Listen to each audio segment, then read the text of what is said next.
One of the biggest surprises in the reveal trailer of Splatoon 3 was the fact that this cutie, little buddy, little chunga, small fry, is gonna be what looks to be your partner going along in the story mode here in Splatoon 3. I think we'll save going in depth about the story mode and other things like that for a later date. But instead, I'd like to talk about a question a lot of people have had seeing the existence of little buddy here. And that's the fact that the Salmonoid, the race of creatures that were introduced during the Salmon Run mode in Splatoon 2, they were just a bunch of ravaged beasts that you would just collect fish eggs from. They were just mindless, zombie-esque creatures. And so seeing one all of a sudden partnered up with an Inkling is quite interesting. So some people have been talking about, where does this leave the fate of the Salmon Run mode in Splatoon 2? So that's what we're going to talk about today, but of course, before we get started, if you are new here, perhaps consider subscribing. You can expect tons more of Splatoon 3 content as we continue to get closer to the inevitable release dates. But more than that, as they release new trailers, footage, and screenshots, we of course will be talking about it as much as possible here on the channel. So definitely subscribe if you like Splatoon, and if you don't like Splatoon, then why are you on this video? Anyways, guys, thanks for listening to all that. Without further ado, let's get started. Alright, so little buddy. We talked about this a little bit in a previous video, where it kind of seems like the little buddy is going to be probably the partner of you in the story mode. They kind of set it up like that anyways, that you're going to customize yourself, and then all of a sudden you can customize little buddy. So he definitely seems like he's going to be, he's not just some random one-off thing. Why would they show it off in the reveal trailer of Splatoon 3? Small Fry here has to serve some sort of importance in the overall narrative of Splatoon 3. But it does beg the question of what does that leave to the fate of the Salmon Run mode from Splatoon 2? For those who don't know, Salmon Run essentially is it's like a zombies-esque mode where there's a bunch of waves of AI enemies that you have to take down. And in order to pass each round, you or at least one of your 4 teammates have to survive to the end of the wave. In addition to, there's a quota of how many eggs you have to collect. You get these eggs from attacking the Salmonoids. There's a bunch of just random Salmonoids, like the smaller ones, the big fat ones, the little small fry cuties, but it's really the unique Salmonoids that make this mode so interesting. There's a bunch of boss type Salmonoids that all have different methods of taking them down. There's the Steelhead that'll have a bomb above their head, and in order to take it out, you need to blow up the bomb while it's spawning one on top of its head. Another one is the Maw, for example, that can kind of swim underneath the ground and will come up from above to kill you in one hit. However, if you throw one of your sub-weapons into its mouth as it's going up, you can take it out that way. I truly think Salmon Run was the most interesting thing that Splatoon 2 introduced because it has so many interesting layers and depth to its gameplay, to its mechanics, to its different types of bosses, your collaboration and working together with your team.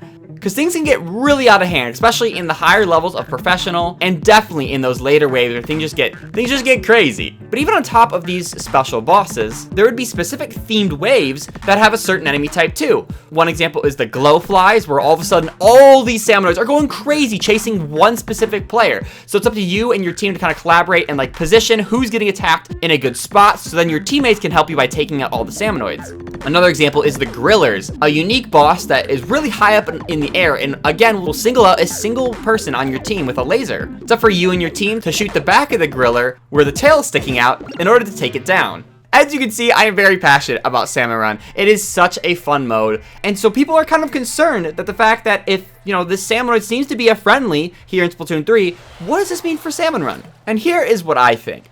I think the Salmonoid race is definitely going to play some sort of role in the story. There, as we already see, Small Fry here is a nice one, and perhaps maybe as we continue along, we will meet good and nice Salmonoid. But I really hope the Salmon Run mode doesn't get sent to the cutting room floor, since it is such an interesting mode. So I truly hope that this mode returns in some form. There'll be some good salmons, but also will still be some bad ones. Just like for Octolings, for example. A lot of the Octolings have now transitioned to being on the good side of things, since with the Octo expansion and Splatoon 2 and whatnot. But even in this campaign of that game anyways, there's still bad guy Octolings that still you take down and whatnot. So I feel like there's a way they could still work it. So there's still good Salmonoids and there's still bad Salmonoids. Because while Salmon Run is such an amazing mode, I still think that there is so much more room for expansion, for growth, and other ways they could make it even better here in Splatoon 3. The obvious thing, of course, is to introduce new boss Salmonoids, different ways to take down your enemies, different ways to collaborate with your teammates to take down these new foes. Another example, of course, is new unique waves, like the Griller wave or the Glowfly waves. Like a specific themed wave that you have to take down a certain boss, and it really mixes up the gameplay of the entire round, where you play it entirely different than any other round previously.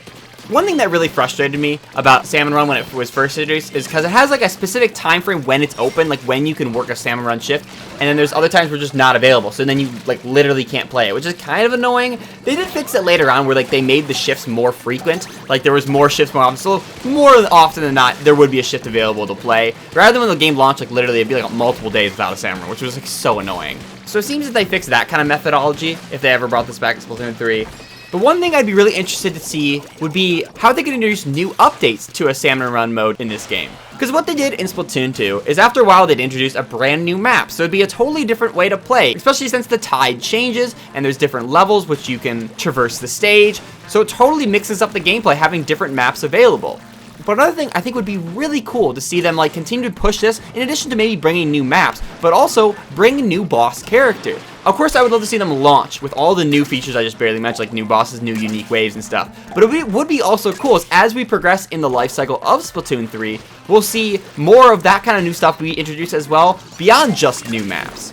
I think that would be a really great way to keep this mode really fresh, bring people back to playing it, continue to offer the exclusive fun rewards and such. And with the Salmonoid being some sort of like focus for Splatoon 3, this could be really a big staple of this new game. It's fine that the professional leveling system and stuff, it's like separate from the main leveling and stuff, but it would be kind of nice if you still got some sort of experience for playing Salmon Run, because I played like probably 100 hours of Salmon Run, and I have like nothing to show for it. That's just my gripe, of course, with Splatoon 2. I really do think it's gonna come back in Splatoon 3, so I'm just even more curious how they're gonna change it, what kind of new things they're introduce, and how they're just gonna keep it interesting. I really don't think that the introduction of Little Buddy, your little partner, what looks to be in the solo campaign, I don't think that's gonna affect anything. While yes, I think Salmonoid are gonna be some sort of focus within the story mode of Splatoon 3.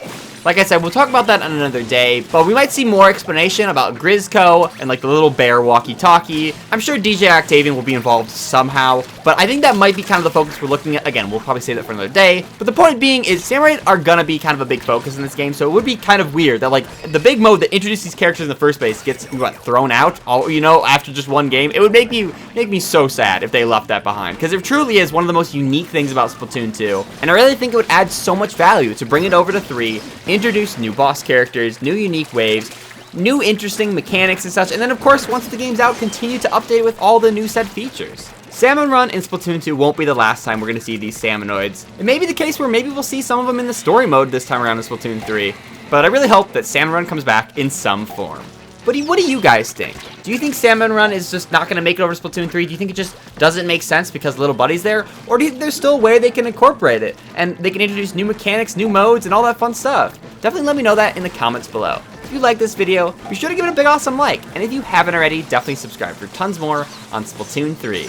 As a reminder, we do stream every weekend at 10 a.m. Eastern right here on YouTube Live. That's both Saturdays and Sundays. We just barely finished our full playthrough of the Octo expansion, and now we're going to be starting the Splatoon 2 story mode campaign, and we're going to be continuing our quest after we finish that to go play Splatoon 1's campaign. So if you want to like come along our journey as we play through all the Splatoon story modes, be sure to come by the live streams. Be sure to follow me over on my socials to keep up with everything we do in regards to the channel, as well as join our community Discord. Link that is in the description below. It's a great place to find friends to play Splatoon with, play private battles, squad up in Turf War and stuff. It's a lot of fun. There's a lot of people who play this game over there, so I highly encourage you to come on by. Anyways, guys, thank you so much for watching. I'll catch you in the next one. See ya!